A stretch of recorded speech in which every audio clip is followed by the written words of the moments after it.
They come in, they weigh in, then once we record it, make sure they're cool, they can rehydrate. And they have many, many more hours to rehydrate. So guys were rehydrating 6 hours earlier.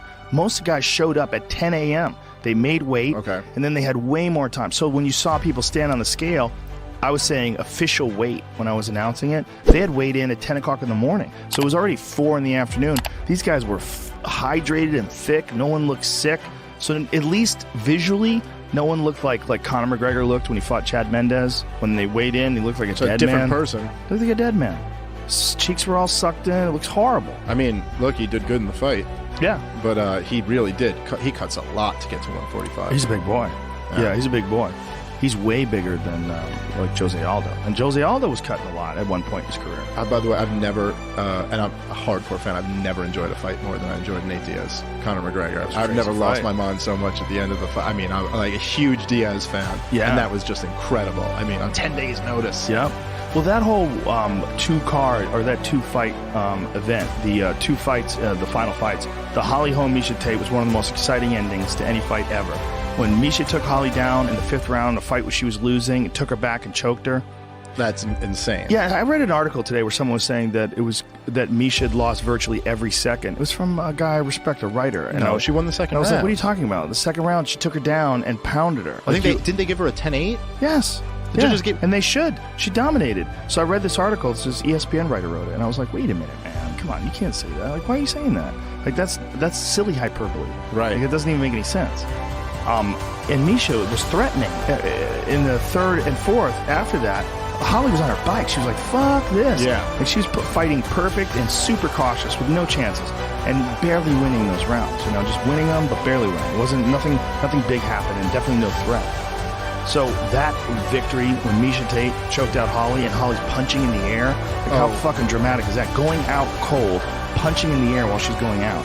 And then Nate beating up Conor in that second round after he gets fucked up in the first round, beating him up in the second round and then choking him. Yeah. Insane. Probably two of the most exciting finishes to any fight ever. And the Conor thing was just insane because he was on a tear. That was like, you know, one of the biggest tears in MMA history. And to watch it go down like that, especially like you said, like he was winning the fight and then Nate turns it around. Yeah. And it was almost like on a drop of a dime, like Nate like came to life in that second round and starts talking shit. Yeah. And starts really finding a home for the jab. Yeah. And then he hit him with that big 1-2. And it was like, oh. Well, Nate has a snake-like 1-2 too. He like whap whap, and then he like slithers around. You can't find him with a counter. He's really good. And there's no one worse than Nate or Nick Diaz to get hurt by in a fight. Because once they hurt you, they just like, they push a pace. And then when you get hurt, they like pick it up and pick it up. And then all of a sudden, I mean, before you know it, Conor's hit like 25 fucking times on the feet and he's shooting for a takedown. Those guys are always doing triathlons. So even though Nate is like, he was taking that fight in 11 days notice and he wasn't in shape, he's still in way better shape than most people. So like him going 5 rounds is not unfeasible. It's not outside of the realm of imagination. He's in shape. He's just not in the kind of shape that he's gonna be when they have a rematch. And that becomes a real fucking problem. Dude, I think he's gonna beat him up again. Well, what Nate said, he goes, if I had a camp, he wouldn't have fucking touched me. He goes, my plan was to go out slow in the first round, and he came out fast in the first round. So I got tagged a couple times, but that's so cool. That's cool. Stick to the plan. Stick to the plan. And then the second round, it starts loosening up and opening up, and Conor was just dead. Yeah, well, I mean, people were talking to Nate about, because, you know, going into that fight, like, Conor's power was what a lot of people were talking about. Like, you know, he put one punch on Jose Aldo's chin, and he's out. And, you know, he's talking, he's like, they can't handle my power. I don't do this as well, but, and Nate was saying in one of the post-fight interviews where he was like, look, I'm sparring with Andre Ward and Joe Schilling and, like, heavyweight boxers. I'm doing rounds with heavyweight boxers. There's nothing you're going to hit him with that he hasn't seen. Or kind of dealt with when he's. I mean, they're not like talking like Andre Ward and Joe Schilling, like decent strikers. You're saying literally the best. The best. Yeah. The best in boxing and the best in kickboxing. Well, Joe Schilling cuts weight to kickbox at 185 pounds and knocks dudes dead. Yeah. Dead with one punch.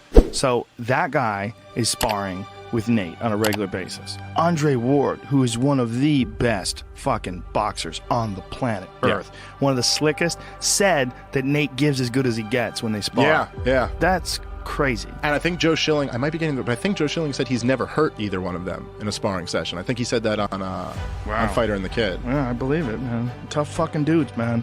Tough fucking dudes. But what's fascinating to me is that he wanted to jump right back in there and do it again, and that Nate wanted to, or that Conor wanted to just run it back. And it's like, wow, that's interesting. It seems weird that he gets to do that. Not so much that he wants to, but it just seems weird that they were like even when Dana White was talking about it, and he was like, look, man, we tried to convince him to go down to 145, and he was like, Nate's the only... I was like, wait, he's the matchmaker now? He just gets to go. But wouldn't you let him if you want to make a ton of money, right? Look, man, I believe in the market. Yes. And that guy's what people want to see. He can do what he can do whatever he wants to do. But and Nate's going to get a big payday off it. But it's not just that. The Emperor's been stripped down, okay? So now he's exposed. So now someone's beating him. So here's the thing. What do you do now? You want to make money? Okay, because if you want to make money, you make the biggest fight you can right now while he's been exposed. And the biggest fight for sure is, and when I say exposed, I don't mean he's not talented. I mean exposed meaning he's a human and he can lose. And that happens with every fighter. They lose, and once they lose, people go, oh, you can be beat. You know, we saw it with Anderson Silva. You saw it with Mike Tyson. After Mike Tyson fought Buster Douglas, it was a different world. Everybody was like, oh, he's human. So I say exposed, not in a disrespectful way, but got exposed. He lost, got choked out, got beaten up on the ground, and then he got choked out quick. So this is not an invulnerable, perfect fighter who's unbelievably durable, who can take punishment like no man. There's a lot of those guys in the UFC. There's champions like that in the UFC, that are like Robbie Lawler, unbelievably durable. You can't put him away. It's fucking hard to put that guy away. We're not talking about that. We're talking about a guy who got dinged up, shot for a shitty, wide-open takedown, got taken down, got demolished on the ground, and got choked unconscious quickly afterwards. So, all right, what do you do? Could that happen with Dos Anjos? Fuck yeah, it could. Dos Anjos could do that too. It's possible. I mean, Conor might knock him out. You never know. Conor does have that punch. But you got to put him in against Nate again, because that's the big money rematch. And if this guy turns out to be a guy who's going to win some and lose some, and the beginning of his career, this unbeatable, wild Celtic warrior character, that's all gone. But he's champ. He's still got a belt at 145. Yeah. So it's almost kind of a weird position. For now. But, I mean, here's my question. When I say for now, can he really keep making that weight? That's what I'm saying. Well, I've wondered about that, too. I've had some people have argued with me saying, like, no, he can make the weight, because he was, what was he, 169 against Nate? Yeah. So they're saying he basically, that's what he starts at, and he can just cut down from there. That's a lot. It's a lot. But look what he looked like at the weigh-in. So maybe he can. I mean, he definitely can do it. It's physically possible. I was so looking forward to the press conference, though, just because I can't, you've got this guy in Conor who's like the ultimate shit talker, and then you've got Nate who, I mean, the dynamic at the first press conference was amazing. Yeah, it was amazing. And at that moment when he was just like kind of talking circles around Nate, and Nate just broke, and he goes, how about this? Fuck you, fuck your belt, fuck this press conference. Like, Nate just went gangster on him. Yeah. But now, like, how can Conor... I was so interested, like, how can he show up and talk shit like that when Nate's got the perfect rebuttal to anything he has to say? Well, I beat you on 10 days. Conor's been saying all kinds of crazy stuff, like the first 8 minutes were easy. What? Yeah, but here's the difference between the first 8 minutes and the last 3 minutes. Yeah. The last 3 were a lot worse. Yeah, they were awful. Like, you got fucked up, man. You got to just accept that. But that's part of his thing, is that he has to, like, look at things in the most positive light possible, and man, I don't know. I think stylistically it's a troublesome fight for him, because Nate is a very clever boxer, and his ground game is a world away from where Conor is right now.